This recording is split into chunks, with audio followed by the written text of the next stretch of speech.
अस्सलामुअलैकुम वरहमतुल्लाह।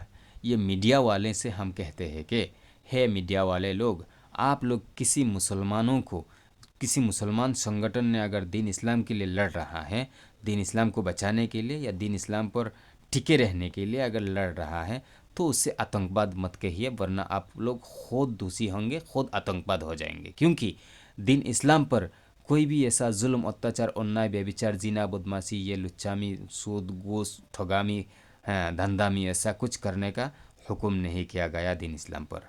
मतलब दीन इस्लाम पर कोई भी ख़राब या किसी को नुकसान पहुंचाने वाला हुक्म नहीं है, कोई भी ख़राब आदेश नहीं है, कोई भी ख़राब बात नहीं है। अगर कुछ ख़राब लगेगा तो हमसे पूछे या किसी जानने वाला हक्कानी आलिम उलमा से पूछे। हम अगर ना जानते हैं तो हम उसी आलिम उलमा से हम मिला देंगे, आप लोगों को पता चल जाएगा कि जो बात को आप गलत समझ रही हैं एक्चुअल में वो गलत नहीं है। अगर वो दीन इस्लाम के लिए लड़ रहा है, आप हुटी, हमास वो सब को कहने का साथों साथ आप कहते हैं कि विद्रोही है, विद्रोही है। अरे इज़राइल ने जिन फ़िलिस्तीनियों पर अत्याचार चला रहे हैं, उन लोग अगर ये उस अत्याचार का अगर प्रतिवाद नहीं करेंगे, मुकाबला नहीं करेंगे, तो उन लोग साधारण नागरिक हो गया। और अगर कोई प्रतिवाद में आ गया, कोई मुकाबला करने आ गया अन्याय अत्याचार का, तो क्या वो आतंकवाद हो जाएगा? आतंकवाद अगर है तो अपने देश के लिए क्यों नहीं लड़ता है? अपने देश को दबाने के लिए, अपने देश को लूटने के लिए लड़ता है क्या उन लोग? इस बात को पता लगाइए। अगर ऐसा लड़ता है तो हम भी कहेंगे हाँ वो तो आतंकवाद हो सकता है। पहले उनका मकसद जानिए, उसका उद्देश्य जानिए कि वो किस उद्देश्य लेकर वो जंग लड़ रहा है। वो अगर दीन इस्लाम को बचाने के लिए और दीन इस्लाम पर चलने के लिए और लोगों को दीन इस्लाम पर लाने के लिए अगर लड़ रहा है, तो उससे आप कभी आतंकवाद नहीं कह पाएंगे। अगर कहेंगे तो अपने बलपूर्वक से कहेंगे, ज़बरदस्ती, जुल्म, अत्याचारी से, अपने क्षमता के, अपने पावर से आप कह रहे हैं। वरना आप दीन इस्लाम के लिए लड़ने वाले को आप आतंकवाद नहीं कह सकते कि वो एकदम सही से सही जो रास्ता, इससे सही, इससे हक और कोई रास्ता नहीं है जो दीन इस्लाम पर चलने का रास्ता है। तो दीन इस्लाम पर चलने के लिए अगर बोलेगा तो एकदम सही रास्ता पर, एकदम हक पर चलने के लिए वो बोल रहा है।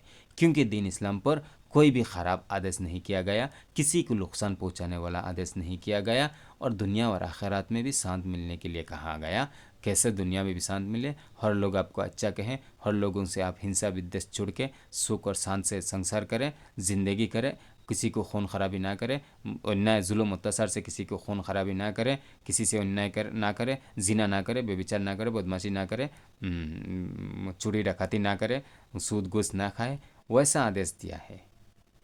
और चोरी डकैती, जिना, व्यभिचारी, अन्याय अत्याचार, खून खराबी, अन्याय अत्याचार से खून खराबी, जुल्म, हाँ वो सब करना माना किया है दीन इस्लाम पर। कोई भी ख़राब काम का आदेश नहीं है, सब भी भला भला अच्छा अच्छा काम करने का आदेश ही दिया है दीन इस्लाम पर। इसीलिए दीन इस्लाम पर चलने के लिए कोई अगर कह रहा है, दीन इस्लाम पर रहने के लिए, दीन इस्लाम को टिका कर, दीन इस्लाम को बचा कर रखने के लिए अगर कोई लड़ रहा है, तो उसके आतंकवाद मत कहिए, वरना उससे आतंकवाद कहना तो मतलब हक का विरोध करना हो जाएगा। और हक का विरोध जो करता है वही आतंकवाद होता है। तो अगर कोई दीन इस्लाम के लिए लड़ रहा है तो ये हक के लिए लड़ रहा है, और हक का विरोध जो करेगा, हक को अगर मतलब हक पर चलने वाला का अगर कोई आतंकवाद कहेगा तो वो खुद आतंकवाद होगा। क्योंकि ये हक पर चल रहा है, हक को ज़िंदा करने के लिए या हक पर चलने के लिए ये लड़ रहा है, और इससे अगर कोई दूसरी कहेगा तो ये हक का विरोध करेगा, और हक का विरोध करने वाला आतंकवाद होता है। तो आप अगर कोई अगर दीन इस्लाम के लिए लड़ रहा है, दीन इस्लाम के लिए लड़ रहा है, तो वह हक के लिए लड़ रहा है, उससे अगर आप आतंकवाद कह देंगे तो आप खुद आतंकवाद बन जाएंगे, क्योंकि आप हक का विरोध कर रहे हैं होंगे। तो इसीलिए आप दीन इस्लाम पर चलने वाला, दीन इस्लाम के लिए मतलब दीन इस्लाम पर चलने के लिए, दीन इस्लाम का नुकसान पहुंचाने का विरुद्ध में अगर कोई मतलब दीन इस्लाम पे अगर किसी ने नुकसान पहुंचाना चाहता है दीन इस्लाम का, और इसका विरोध अगर कोई कर रहा है और दीन इस्लाम को ज़िंदा रखने का अगर कोई कोशिश कर रहा है, तो इसे आतंकवाद नहीं कहना चाहिए। मेरा बात को अगर समझ में नहीं आया तो मतलब फेस टू फेस मतलब ये हमसे डायरेक्टली ये आप सवाल मतलब पूछताछ कर सकते हैं, चर्चा कर सकते हैं, तो हम आपको समझा सकेंगे। और ना समझकर हमें भी गलत मत कहिएगा। अस्सलामु अलैकुम व रहमतुल्लाहि व बरकातुहू।